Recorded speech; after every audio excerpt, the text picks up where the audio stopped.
The lavender balloons bobbed against a perfect blue sky as I walked toward my best friend Penelope's baby celebration. 2 decades of sisterhood with Penelope had taught me her tells. The slight curve of her lips when hiding something, the practiced tilt of her head when she wanted attention. But today, something felt different. Wrong. My husband Leo sensed it too, his doctor's eyes tracking movements others missed. When his hand gripped mine and he whispered, "We have to go now," I should have listened. Instead, I brushed him off, making excuses like I always did for Penelope. It wasn't until we were halfway home that he said the words that would shatter the foundation of my oldest friendship. 3 simple words that I refused to believe. What I didn't know then was how deep the deception went, or what it would cost me to finally see the truth about the person I thought I knew better than anyone else. I pulled into the circular driveway of Penelope's suburban home, gravel crunching under our tires. The house was draped in soft lavender and cream-colored streamers, with clusters of balloons dancing in the gentle spring breeze. Cars lined both sides of the street, more than I expected for what Penelope had described as an intimate gathering. "Looks like half the town showed up," Leo said beside me, adjusting his collar. He'd been unusually quiet during our drive over, his hands gripping the steering wheel just a little too tight. "You know Penelope," I replied. "She's never done anything halfway." My husband nodded, but something in his expression seemed off. Leo was usually the social butterfly between us, the one who made friends with strangers in checkout lines and remembered the names of our neighbors' pets. Today, he looked watchful. "You feeling okay?" I asked, placing my hand on his forearm. "Fine," he said, offering a smile that didn't quite reach his eyes. "Just tired from that double shift." I let it slide. Leo's work at the clinic often left him drained, and I didn't want to start Penelope's celebration with an argument. We walked up the manicured path to the front door, my arms laden with a gift basket filled with organic cotton onesies, children's books, and a handmade blanket I'd spent the last 3 months knitting. The door swung open before we could knock. "Sarah!" Penelope squealed, her arms outstretched.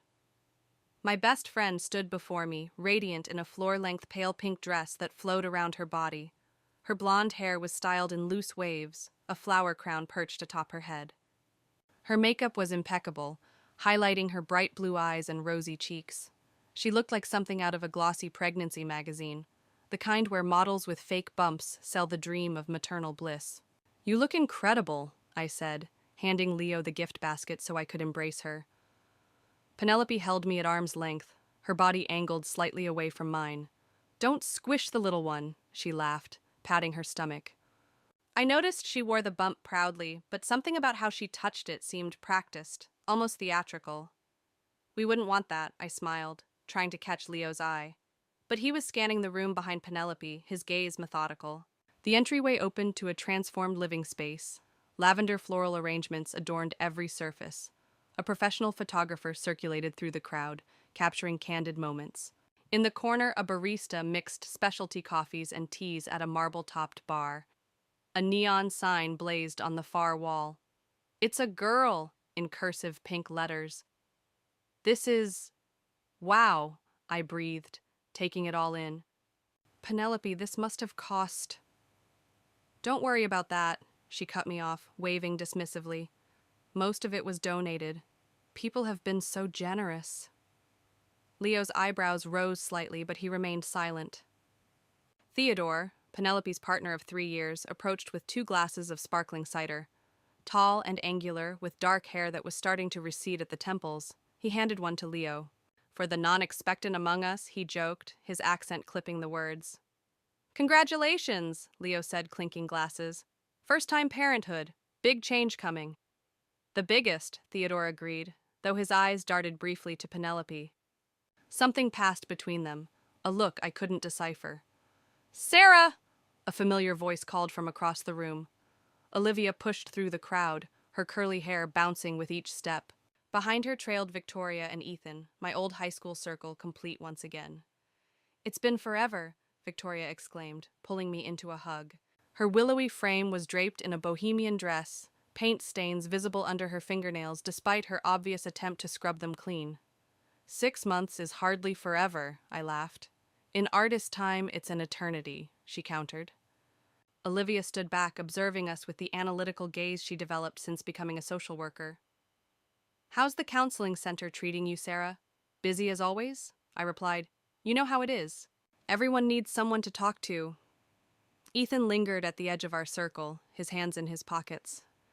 Penelope's younger brother had grown into his features since high school. No longer the gangly boy who'd slip notes into my locker when he thought no one was watching. "Nice to see you," he said, eyes lingering on mine a beat too long. "You too," I replied, suddenly aware of Leo watching our interaction. Penelope clapped her hands. "Now that Sarah's here, I can show you all the nursery mock-up. The designer finished the renderings yesterday." She led us upstairs, chattering about organic paint and sustainably harvested timber. Leo fell into step beside me, his fingers brushing against mine. "Notice anything?" he whispered. "Like what?" I asked, keeping my voice low. He shook his head. "Never mind. Later." The second bedroom had been transformed into a vision in soft pinks and creams. A crystal chandelier hung over a hand-carved crib. The walls featured a hand-painted mural of a whimsical forest, complete with deer and rabbits. A plush armchair sat in the corner beside a bookshelf already filled with children's classics. "It's stunning," Victoria gasped. "Absolutely," I agreed, though a question nagged at me. This level of luxury seemed at odds with Penelope and Theodore's usual taste and their budget. Theodore worked in publishing, and Penelope ran a small nonprofit. This room alone probably cost more than they made in 3 months. "Most of it was donated by vendors who support the maternal health initiative," Penelope explained, as if reading my thoughts. "They want to showcase their products." "That's convenient," Olivia remarked, her social worker's skepticism showing through. Penelope's smile tightened, almost imperceptibly. "It's networking, the best kind." As the others admired the custom wallpaper, I noticed Leo standing in the doorway, his phone out. He was taking pictures of the room, zooming in on specific details. When he caught me watching, he quickly pocketed the device. Downstairs, the party was in full swing. Games were played, advice cards filled out, and gifts piled high on a table that seemed to grow under their weight. Through it all, Leo remained on the periphery, watching, texting, his usual social charm nowhere to be found. During a lull in the festivities, I cornered him by the drinks table. "What's going on with you today?" "Nothing," he said, but his eyes continued to scan the room. "Just tired." "You keep saying that, but you're acting weird. You've barely spoken to anyone." He sighed, running a hand through his dark hair. "I'm sorry. I just noticed some things that don't add up." Before I could press further, the photographer called for a group photo. We arranged ourselves around Penelope, who positioned herself front and center, hands cradling her belly like it contained the most precious treasure in the world. As the photographer counted down, Leo stepped back, his attention caught by something or someone across the room. His eyes narrowed, and he pulled out his phone again, typing rapidly. I followed his gaze to a man standing near the gift table. Middle-aged, with salt and pepper hair and glasses, he watched Penelope with an expression I couldn't quite place. Concern, confusion. "Who's that?" I whispered to Victoria. She shrugged. "Maybe one of Theodore's colleagues or a family friend." The photo session ended, and Penelope's mother took center stage. Eleanor Vance was a formidable woman, her blonde hair cut in a severe bob that framed her surgically enhanced features. "When Penelope told me she was finally expecting," Eleanor began, glass raised, "I thought of all the silence we've endured, all the waiting. This baby girl is truly a blessing after long silence." The room erupted in applause. Beside me, Leo stiffened. "We have to go," he said abruptly, his voice low but urgent. "Now?" "What? We can't just leave in the middle of this." His fingers wrapped around my wrist, firm but not painful. His eyes bore into mine with an intensity that startled me. "Trust me, we need to go." "Leo, this is my best friend's baby celebration. I can't just—" "I'll explain in the car." He cut me off. "Please." Something in his tone, not panic but absolute certainty, made me relent. I made quick apologies to Penelope, blaming a clinic emergency. She pouted, but accepted my excuse, extracting a promise that we'd have lunch soon. As we drove away, the lavender balloons still visible in the rearview mirror, I turned to Leo. This better be good. His knuckles were white on the steering wheel. "It's not good, Sarah." "It's not good at all." The silence in our car felt physical, like a third passenger wedged between us. Leo drove with mechanical precision, eyes fixed on the road ahead.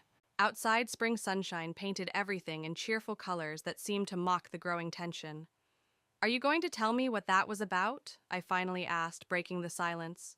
"Or should I just guess?" Leo's jaw tightened. "Give me a minute to figure out how to say this." "Say what? That you embarrassed me in front of everyone I care about? That you pulled me out of my best friend's baby celebration like we were fleeing a crime scene?" He didn't respond, just flicked on his turn signal with unnecessary force as we merged onto the highway. "Leo," I tried again, softer this time. "Whatever it is, just tell me." He exhaled slowly, his shoulders dropping. "Not until we're halfway home. I need you focused, not distracted by traffic. You're scaring me. I'm sorry." He reached across the console to squeeze my hand. "That's not my intention." We drove in silence for another 15 minutes, the suburban landscape giving way to open countryside. When we passed the midpoint marker, a rusty billboard advertising a long-closed diner, Leo finally spoke. "Penelope's not expecting." I stared at him, waiting for the punchline. When none came, I laughed. A short, incredulous sound. "What are you talking about? We were just at her celebration. I saw her belly." "You saw something," he agreed, his voice clinically detached. "But it wasn't a 7-month pregnancy." That's insane!" I twisted in my seat to face him fully. "I've known Penelope since we were 6 years old. I think I'd know if she was faking a pregnancy." "Would you?" His eyes flicked to mine briefly before returning to the road. "When was the last time you actually touched her stomach?" The question landed like a slap. I opened my mouth to answer, then closed it again.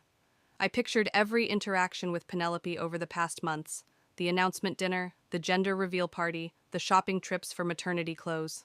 Each time there had been hugs, but always at angles, always brief, always controlled. "She doesn't like people touching her belly," I said defensively. "Lots of expectant women don't." "That's convenient." "Stop it," I snapped. "This is ridiculous.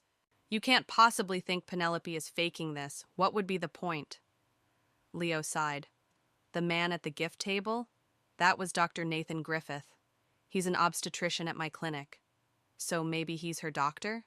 "He's not. He works exclusively at City General. Penelope goes to St. Michael's Medical Center. You told me that yourself when she first announced." I frowned. "Maybe she switched doctors." "Sarah," Leo's voice was gentle now. He recognized me. We made eye contact, and he looked concerned. Deeply concerned. "About what?" "I don't know exactly, but after that, I overheard Theodore on the phone in the hallway near the restroom." Leo's hands tightened on the wheel again. He said, and I quote, "She's starting to believe it herself. We need to speed this up." A chill ran through me. That could have been about anything. Then explain the medical reports I saw in Penelope's home office last week when we were helping them move furniture. "You were snooping through their papers?" I was aghast. They were out on the desk. "Blood test panels, Sarah. Not consistent with pregnancy." "You had no right. I'm a doctor. I know what I saw." Anger flared inside me, hot and defensive. "So what? You think this is all some elaborate hoax? That my best friend is walking around with a fake bump, pretending to be expecting? Do you hear how crazy that sounds?" "More than crazy," he agreed. "Possibly pathological." This is, I sputtered, searching for words. "This is jealousy. You've always been weird about my friendship with Penelope." Leo's face hardened. "That's not fair, is it? Ever since we got married, you've made comments about how much time I spend with her, how she calls too late, how she always needs something." "Because she's manipulative." His voice rose for the first time. "She uses you, Sarah. She always has." "Pull over." My voice was ice. "What?" "Pull over." Leo guided the car onto the shoulder, putting it in park, but leaving the engine running. We sat in charged silence, the soft hum of the air conditioning the only sound. "I don't want to fight," he said finally. "I'm telling you what I observed because I'm worried for you. For her, even." I turned to stare out the window, fighting back tears. "You're wrong about this." "I hope I am." His voice was soft now. "But think about it. Really think.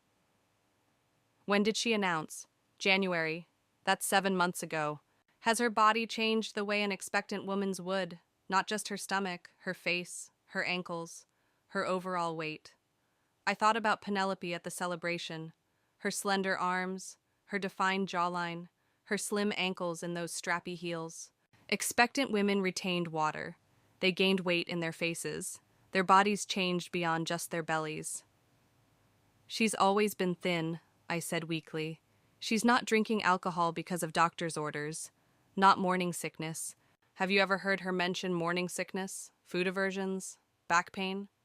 I hadn't. Penelope's expectation had been, by her own account, practically magical.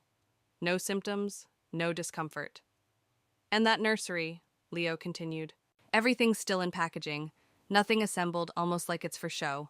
Stop! I covered my ears childishly. Just stop! He fell silent, waiting. Slowly, unwillingly, I let myself consider his observations. The careful way Penelope positioned herself in photos. How she never seemed to need bathroom breaks despite supposedly carrying a 7-month fetus pressing on her bladder. The way she changed the subject whenever I asked specific questions about her prenatal care. Why? I whispered, dropping my hands. Why would anyone do this? I don't know, Leo admitted.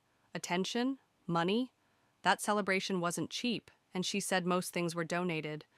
What does that even mean? The extravagance of the event replayed in my mind. The professional catering, the designer decorations, the expensive gifts. Penelope's nonprofit work focused on maternal health in underserved communities. Could there be a connection? I need to know for sure, I said finally. Leo nodded, putting the car back in drive. So do I. As we pulled back onto the highway, doubt crept in like a fog, obscuring the certainties I'd built my life around. I'd known Penelope longer than I'd known anyone outside my family. We'd shared everything, first periods, first crushes, college anxieties, wedding jitters. She was the sister I never had. But there had always been something performative about Penelope, something that needed an audience. In high school, her heartbreaks were always public, her achievements always broadcast. Even her proposal from Theodore had been elaborately staged for maximum social media impact. I keep thinking about what her mother said, Leo mused, breaking into my thoughts. A blessing after long silence? What silence? Penelope's never mentioned fertility issues. No, I agreed. She hasn't. My phone buzzed with a text. Penelope, miss you already. Lunch Tuesday? Just us girls. So much to tell you. I stared at the message, seeing it with new eyes.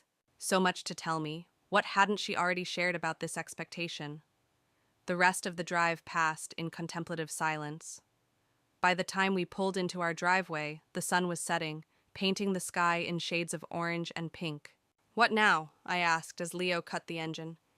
He turned to me, his face grave in the fading light. That's up to you. She's your friend. I nodded slowly. I need to find out the truth, whatever that is. We'll face it together, he agreed. That night, I lay awake long after Leo's breathing had deepened into sleep. My mind replayed every interaction with Penelope over the past 7 months, searching for clues I might have missed. The excitement in her voice when she called with the news, the way she'd declined my offer to accompany her to appointments, the vague answers about due dates and clinic recommendations. By morning, I had made a decision. I needed to see for myself. The day after the celebration dawned bright and clear. Leo had an early shift at the clinic, leaving me alone with my tumultuous thoughts. I paced our kitchen, coffee growing cold in my mug, replaying his accusations in my mind. Could it be true? Could my best friend, the person I trusted most in the world besides my husband, be living such an elaborate lie? I picked up my phone and scrolled through recent pictures of Penelope. In each one, she was radiant, hands cradling her bump, smile dazzling. But looking closer, I noticed patterns. She always wore flowing dresses or oversized tops, always stood at an angle, always kept some distance between herself and others. Before I could second-guess myself, I texted her, "Left my scarf at your place yesterday. Okay if I swing by to grab it?" Her response came almost immediately. "So sorry, not home now. Doctor appointment in the city." Maya is there, though. She can let you in. Perfect. Penelope's younger sister was less guarded, less polished. If anyone would slip up and reveal something, it would be Maya. I grabbed my purse and keys, fabricating a pale blue scarf to find once I got there. The drive to Penelope's house felt longer than usual, each mile marker a countdown to a confrontation I wasn't sure I was ready for. Penelope and Theodore lived in a renovated Victorian on the edge of town, a wedding gift from her parents that they'd spent years restoring. As I pulled into the driveway, I noticed Theodore's car was gone too. Just Maya's beat-up sedan sat in the carport. I knocked, heart pounding against my ribs like it wanted to escape. Footsteps approached, and the door swung open to reveal Maya, her hair pulled into a messy bun, wearing sweatpants and one of Penelope's old college t-shirts. "Sarah!" Her surprise seemed genuine. "What are you doing here?" "I left my scarf yesterday," I explained, forcing a smile. "Penelope said you'd let me in to look for it." "Oh," Maya blinked, then stepped aside. "Sure, come in. It's probably in the living room with all the celebration stuff." I stepped into the house, immediately struck by how different it felt from yesterday. Without the crowd and decorations, it seemed hollow, almost staged. "Sorry about the mess," Maya said, gesturing to a half-eaten breakfast on the coffee table. "I wasn't expecting company." "No worries." I scanned the room, pretending to look for my non-existent scarf. The celebration was beautiful. "You all must have worked so hard." "Mostly the event planner," Maya shrugged. "Penelope had very specific requirements." "I'm sure she did." I moved toward the dining room where a bottle of red wine sat open on the table beside a plate with half a steak. "Late breakfast?" Maya flushed. "Theodore's from last night." "Steak and red wine." I raised an eyebrow. "Bit heavy for Penelope these days, isn't it?" "Oh, she didn't—" Maya stopped herself, eyes widening slightly. "I mean, she had something else. Expectation-friendly." I nodded, filing away the slip. "Where is Penelope today?" "She mentioned a doctor's appointment." Maya shifted uncomfortably. "Yeah, she went to a clinic out of town. Special monitoring or something." Her voice wavered on the last words. "Is everything okay with the baby?" I pressed, watching her reaction carefully. "Perfectly fine. Everything's fine." The answer came too quickly. Just routine. "That's good to hear." I wandered toward the stairs. "Mind if I check upstairs for my scarf? Maybe it ended up in the nursery somehow?" "I'll come with you," Maya said a little too eagerly. The nursery looked exactly as it had yesterday. Pristine, untouched. Now that I was looking with new eyes, I noticed what Leo had pointed out. None of the boxes were opened. The crib parts were still wrapped in plastic. The mattress was still in its packaging. Even the baby clothes in the dresser still had tags attached. "It's like a showroom," I murmured, running my fingers along the changing table. "Penelope wants everything perfect before she opens anything," Maya explained. "You know how she is." "I thought I did," I said softly. As Maya turned to check the closet for my scarf, I noticed something behind the changing table, a small journal, wedged as if it had fallen and been forgotten. When Maya wasn't looking, I slipped it into my purse. "Not here," Maya announced. "Maybe downstairs, in the coat closet." We returned downstairs, and I made a show of checking various spots. "I should get going," I said finally. "I probably left it in the car after all." "I'll tell Penelope you stopped by," Maya offered, walking me to the door. "Please do." I paused on the threshold. "Maya, is everything really okay with Penelope? She seems different lately." Something flickered across the younger woman's face, faint fear. "She's going through a lot," she said carefully. "But she'll be fine. She always is. If she needs anything, you'll be the first to know," Maya finished. But her smile didn't reach her eyes. I was halfway to my car when I heard voices from the side of the house. Instinctively, I ducked behind a large hydrangea bush. Penelope's voice, clear and sharp, carried through the open kitchen window. "I don't care what he thinks. This will be over after the donation clears." My blood ran cold. Donation? What donation? I crept closer, trying to hear the rest of the conversation. But Penelope had lowered her voice. I could make out only fragments. "Not backing out now," and "too much invested." The sound of footsteps on gravel sent me scrambling back to my car. I slid into the driver's seat just as Penelope rounded the corner of the house, phone pressed to her ear, face set in an expression I'd never seen before. Calculating. Cold. I started the engine and pulled away, heart hammering. In my rearview mirror, I saw Penelope watching my car, her free hand not on her belly, but hanging loosely at her side. Once safely down the street, I pulled over and called Leo. "You might be right," I said when he answered, my voice shaking. "Something's definitely off." "What happened?" His concern was palpable, even through the phone. "I went to her house, found a journal, heard her talking about a donation clearing, saying it would be over after that." Leo was silent for a moment. "Did you see any medical paperwork? Anything concrete?" "No, but Maya was acting weird, and there was red wine and steak on the table, and the nursery. Nothing's been opened, Leo. It's all still in packaging." "Keep the journal," he advised. "We might need it as evidence." "Evidence of what?" I asked, suddenly afraid of the answer. "What exactly do you think is happening here?" Leo's voice was grim.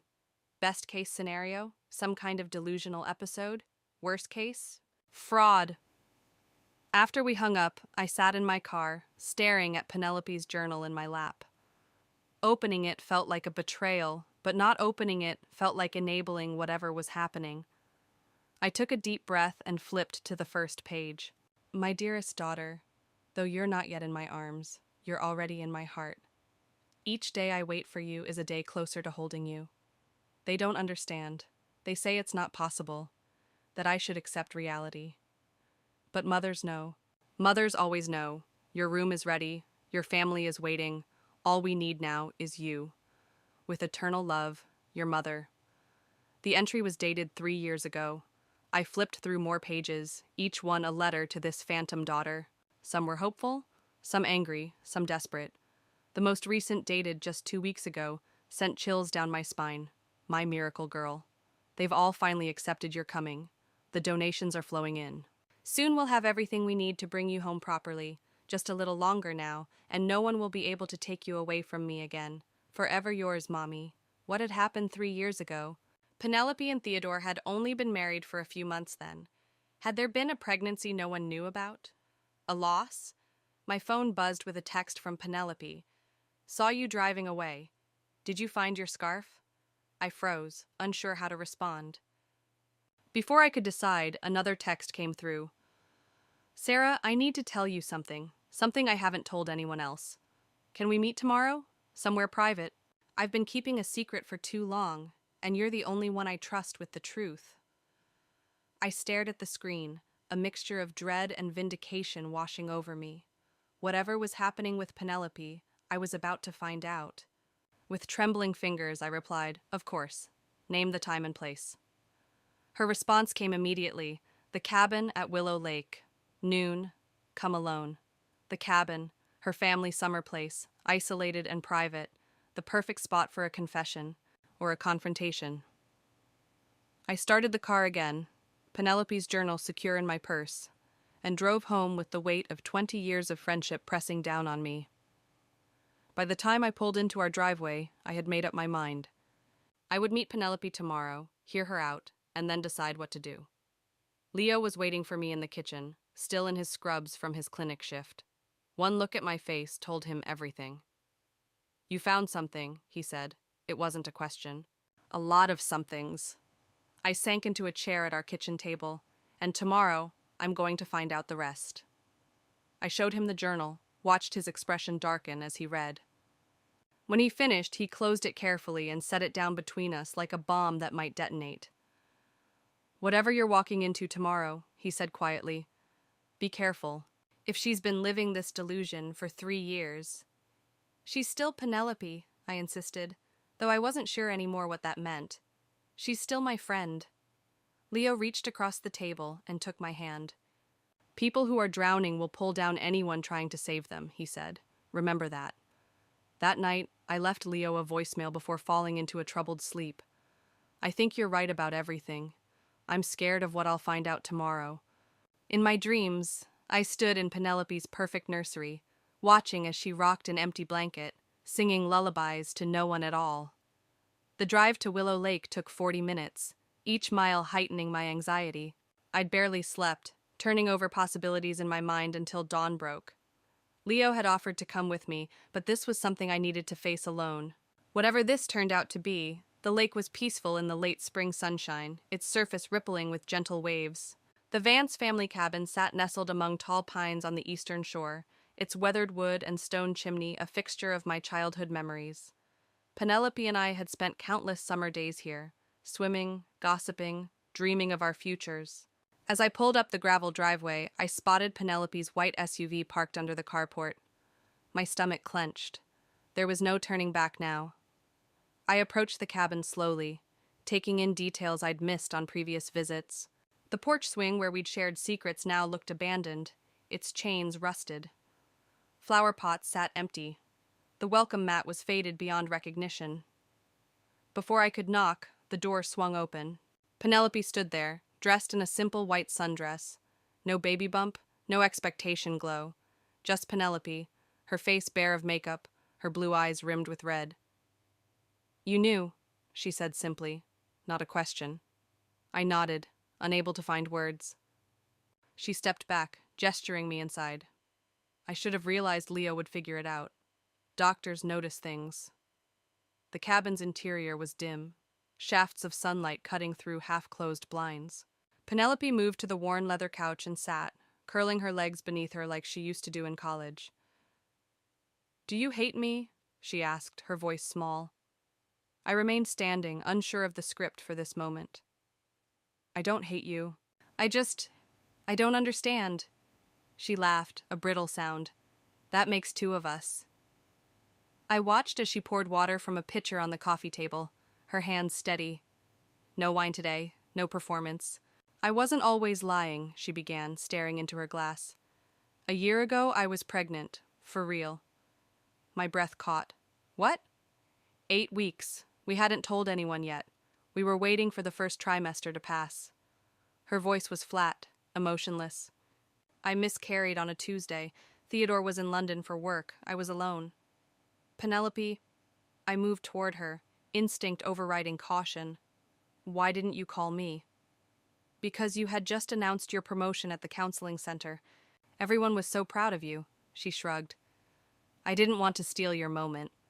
The familiar guilt twisted in my gut, the constant push-pull of our friendship, where her needs and mine perpetually competed for oxygen. "After the miscarriage, I fell apart," she continued, "but secretly. No one knew except Theodore and my doctor." I sat beside her, leaving space between us. And then? And then I stopped accepting it. I started talking to the baby like she was still there, buying things, planning. Penelope's hands fluttered to her still flat stomach. Theodore was worried, but he went along with it at first. He thought it was grief. When did it become this? I gestured vaguely at her, at the situation we were now in. She sighed. 3 months ago, I was supposed to speak at a maternal health fundraiser for my nonprofit, you know. But I had a panic attack before going on stage. Couldn't breathe, couldn't think. I remember. You said you had food poisoning. Another lie. She smiled sadly. Theodore found me hyperventilating in the bathroom. I kept saying I couldn't face them, couldn't tell them I'd failed. And then he said, "What if you didn't have to?" My blood ran cold. He suggested you fake the expectation? Not exactly. He suggested I could say I was newly expectant just to get through the event. We'd announce a loss later, after I'd had time to process privately. Penelope's eyes met mine, hollow. But it felt so good, Sarah. The congratulations, the attention, the way people looked at me like I was special again. So you kept going? It snowballed. One event became another. A small bump became a bigger one. And then the donations started coming in. I frowned. "Donations?"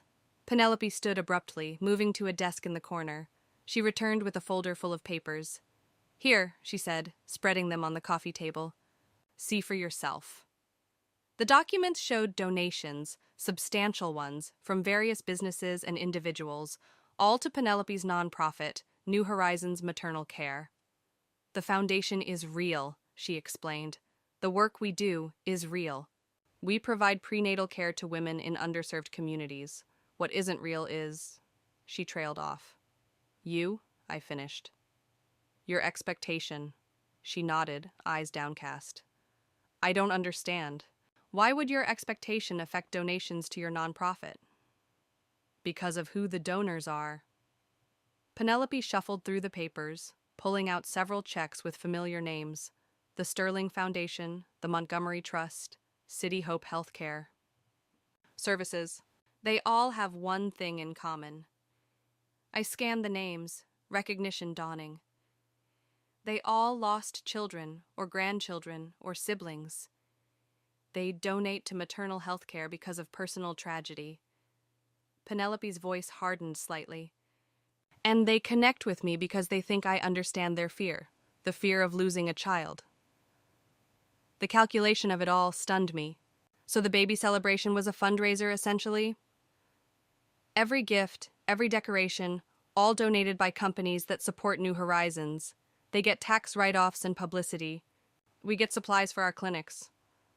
My mind raced to process this information. It was manipulative, certainly. Deceptive, absolutely. But criminal? I wasn't sure. Penelope, this is... My phone buzzed in my pocket. A text from Leo. The obstetrician just emailed me. He says he filed a fraud report. My heart sank. I looked up at Penelope, who was watching me intently. Bad news? She asked.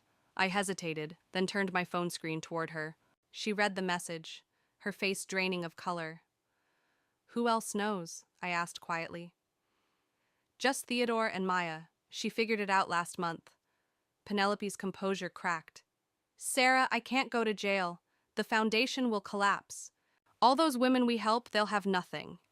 You should have thought of that before you started this performance, I said. I know. Tears spilled down her cheeks. I know it was wrong, but I'll make it right. Once the final donation from Sterling clears, it's for a new ultrasound machine for a mobile unit. I'll announce that I lost the baby. There'll be sympathy, not suspicion. No one will question it. The coldness of her planning chilled me. This wasn't grief or delusion speaking. This was calculation. And what about all the people who care about you, who've been worried about you, shopping for you, planning for you? What about their feelings? They'll recover, she said dismissively. People always do. I'm not sure I will, I admitted. Something shifted in Penelope's expression, a flash of the girl I'd grown up with, vulnerable and real. I need you, Sarah. You're the only person who won't abandon me over this. The only one who will understand. The weight of 20 years of friendship pressed down on me. The sleepovers, the graduations, the weddings, the secrets shared and promises made. The times she'd been there for me, and the times she hadn't. I'll think about it, I said finally, gathering my purse. But Penelope, this has to stop today. She nodded, desperation in her eyes. Anything you want. Just don't tell anyone else, please. As I drove away, the cabin growing smaller in my rearview mirror, I felt hollow. The Penelope I thought I knew had disappeared, replaced by someone I barely recognized. On the highway, my phone rang through the car speakers. Leo? You were right, I said before he could speak. About everything. Are you okay? His concern warmed the chill that had settled in my chest. No, I admitted. I'm really not. Come home, he said softly. We'll figure this out together. But as I drove, a nagging question persisted. Something about the donation from Sterling that Penelope had mentioned. The name was familiar beyond just seeing it on the donor list. I took the next exit and pulled into a coffee shop parking lot, searching my phone contacts. There it was, Eleanor Sterling, the stern widow I'd met at a charity gala last year. She'd taken an interest in my counseling work with grieving parents. Before I could second-guess myself, I dialed her number. Mrs. Sterling, this is Sarah Vance. We met at the Bright Futures Gala. I swallowed hard. I was wondering if I could ask you about a donation you made to New Horizons maternal care. 30 minutes later, I sat stunned in my car, Mrs. Sterling's words echoing in my ears. Penelope promised the baby would be named after my late husband, Arthur, for a boy, or Arthurine for a girl. She said it would be a living memorial to him since the baby's father what was his name? Theodore? Had agreed to it. This wasn't just faking an expectation. It wasn't just misleading donors. It was strategic emotional manipulation of grieving families. And suddenly I knew. I couldn't protect Penelope anymore. The post appeared on a local community forum 3 days later. Fraud alert. Local nonprofit director faking expectation to secure donations. I didn't write it. Neither did Leo. But the damage was done. Within hours, the story spread through our small town like wildfire. Screenshots of the post circulated on social media. Local news picked it up. Penelope's phone went straight to voicemail. Theodore deleted his accounts. Leo was called in to speak with the clinic administration, as was Dr. Griffith, the obstetrician who'd been at the celebration.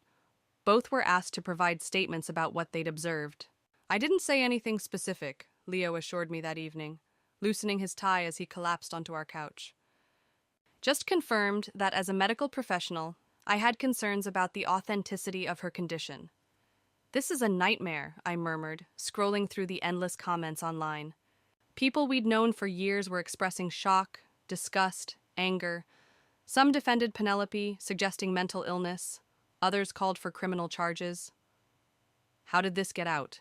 Leo asked. You didn't tell anyone but me, right? And Mrs. Sterling, I admitted. But she wouldn't have posted this. She was horrified, embarrassed. Someone else at the celebration must have had suspicions. Or maybe it was Maya. Whoever it was, the result was the same. Penelope's carefully constructed world was imploding, and I was watching it happen from a distance. The letter arrived the next day, hand-delivered to our mailbox. I recognized Penelope's elegant handwriting immediately. Sarah, I know what you did. I trusted you with my truth, and you betrayed me. Just like everyone else eventually does. Don't bother denying it. You were always jealous of my life, my marriage, my success. You pretend to be supportive, but deep down you've been waiting for me to fail. Well, congratulations. You've destroyed everything I built. I hope you're satisfied. Penelope. No apology, no acknowledgement of her deception. Just blame shifted squarely onto my shoulders. I crumpled the letter, a memory surfacing from our junior year of high school.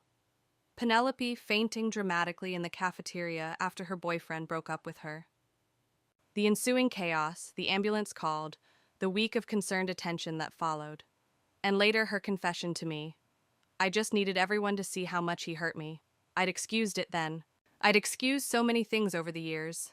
The borrowed clothes never returned, the boyfriend she'd flirted with, the plans canceled when better options came along, always with that same charming smile that made it impossible to stay angry.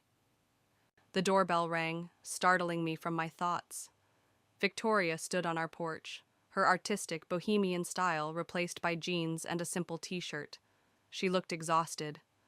"Can I come in?" she asked, her voice small. I nodded, leading her to the kitchen where I poured us both coffee. "I feel like such an idiot," she said after a long silence. "I lent her $3,000. My head snapped up. "What?" Victoria nodded, shame coloring her cheeks. "For the nursery. She said it was temporary, that a big design commission was coming through, but she needed to pay the contractor right away to secure the slot."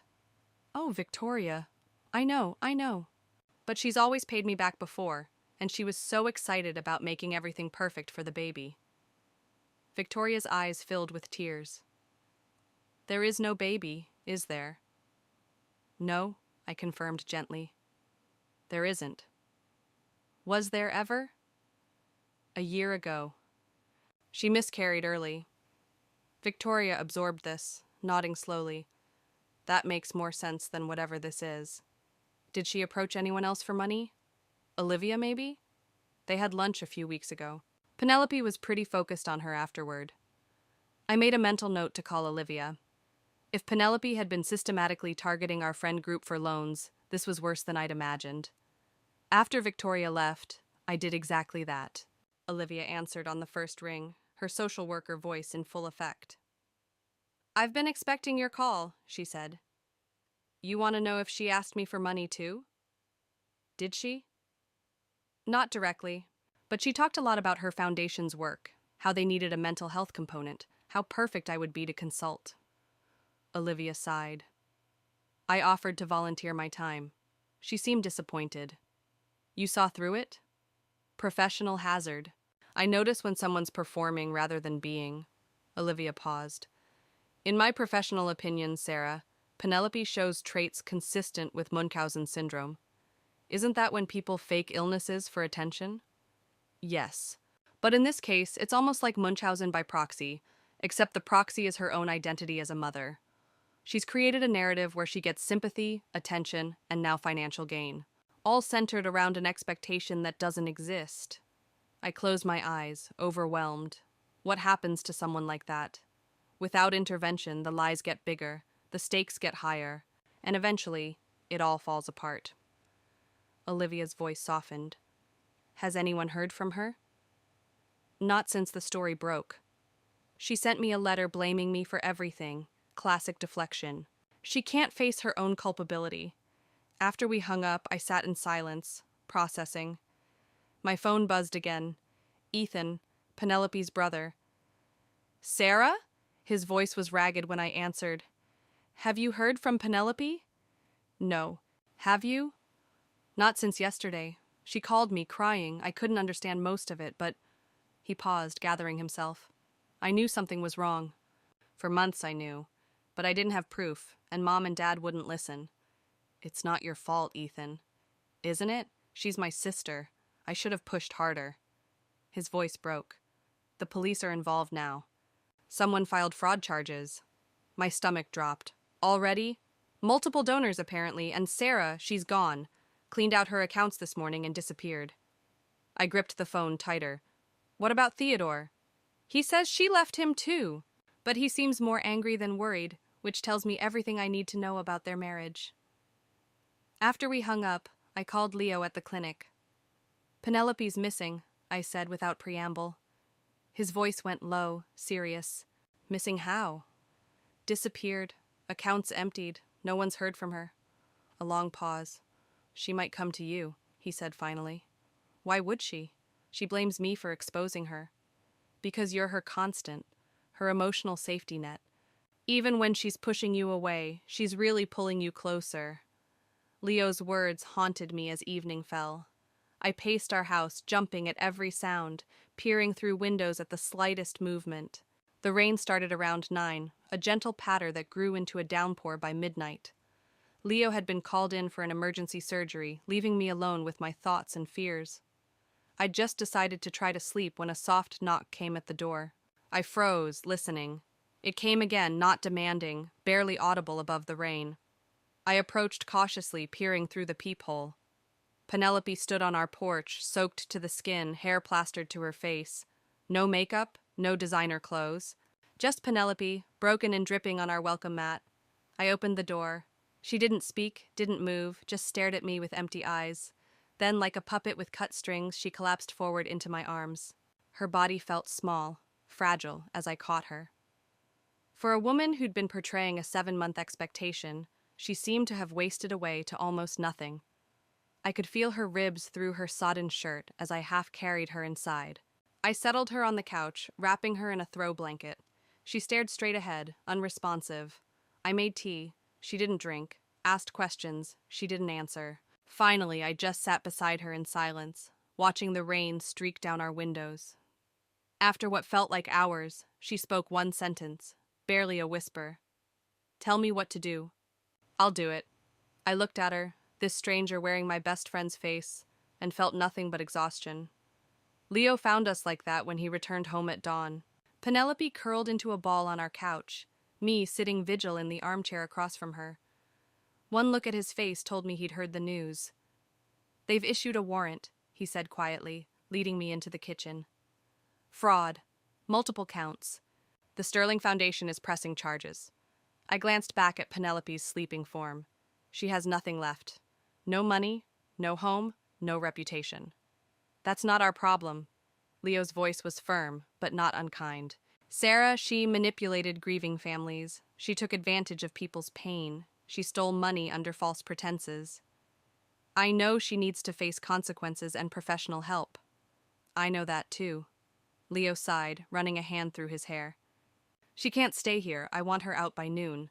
I nodded, unable to argue. He was right. Harboring Penelope now would make us complicit in whatever came next. After he left for his shift, I made coffee and toast, setting a plate in front of Penelope, who had finally stirred. "Leah wants you gone by noon," I said, not bothering to soften the blow. She nodded, picking at the toast without eating it. "Where will I go?" "You could turn yourself in.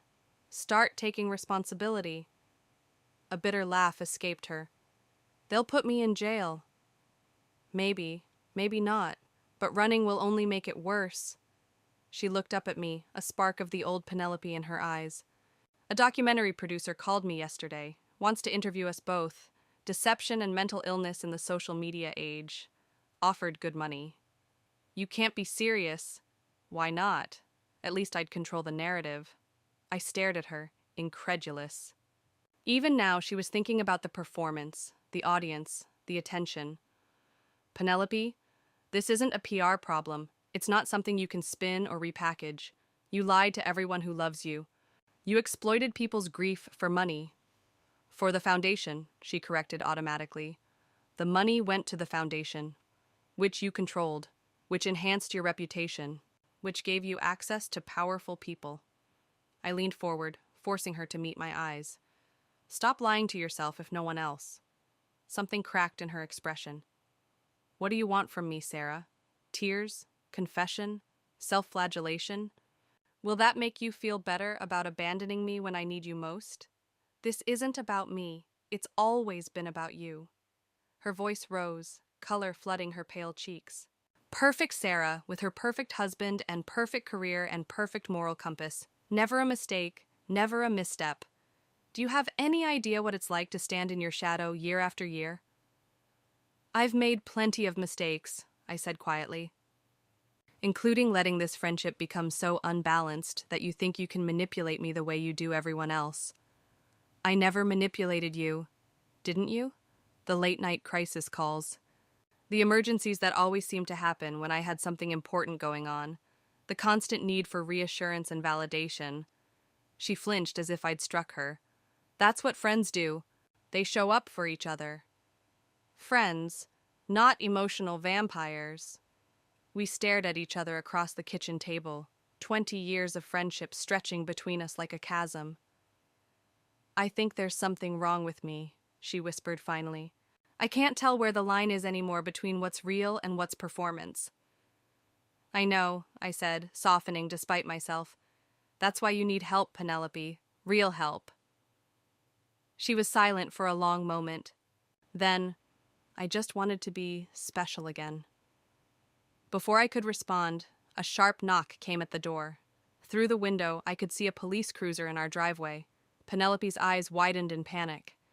She bolted from her chair, heading for the back door. I caught her arm. "Don't!" I pleaded. "It will only be worse if you run." "Let me go!" She twisted in my grip, desperate. "Sarah, please! I can't go to jail." "I can't." In that moment, I had to choose.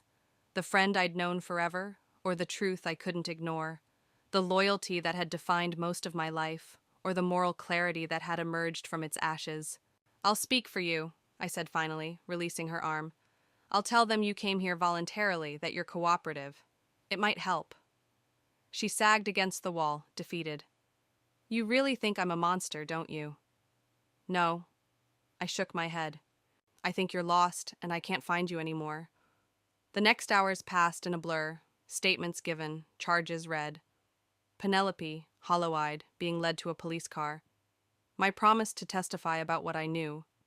A partial account that omitted certain details that would have made things worse for her. A half-truth for a half-life. Weeks turned to months. Penelope accepted a plea deal: probation, restitution, community service, and mandatory psychiatric treatment. The foundation was dissolved, its remaining assets transferred to legitimate maternal health organizations. I testified as promised, walking the line between honesty and mercy. I described the miscarriage, the grief that had spiraled into delusion, the genuine work the foundation had done despite its fraudulent fundraising. I didn't mention the calculated way she'd targeted specific donors, or the journal entries that suggested the deception had been planned rather than impulsive. Some would call it perjury by omission. I called it the last act of friendship I could offer. 6 months after the baby celebration that had started it all, a letter arrived from the psychiatric facility where Penelope was receiving inpatient care. Sarah, they tell me writing this is part of my recovery, acknowledging the harm I've caused, accepting responsibility, expressing genuine remorse rather than performative apology. I'm not sure I know the difference yet. I'm not sure I know who I am when no one is watching, but I do know this. You saved me. From myself. Not the way a friend would, looking away, making excuses. The way a sister would, hard truth and harder love. I don't expect forgiveness. I don't even expect a response. But I needed you to know that in the wreckage of everything I destroyed, there is one thing I finally understand. The difference between being seen and being known. Penelope. I folded the letter carefully and placed it in a memory box in our closet, alongside photos from our childhood, friendship bracelets, and a piece of the pale blue scarf I'd invented as an excuse to investigate her house. Then I drove to the celebration venue, a converted barn, now empty and quiet in the autumn light. I sat alone on the steps, watching leaves spiral down from nearby trees, thinking about all the invisible things we choose not to see in those we love. She taught me that some lies are told for love, but others are told because someone loved the attention more than the truth. Have you ever ignored the warning signs in a friendship, choosing comfortable lies over painful truths? If this story resonated with you, hit the like button and subscribe for more tales that explore the darker side of the relationships we think we know.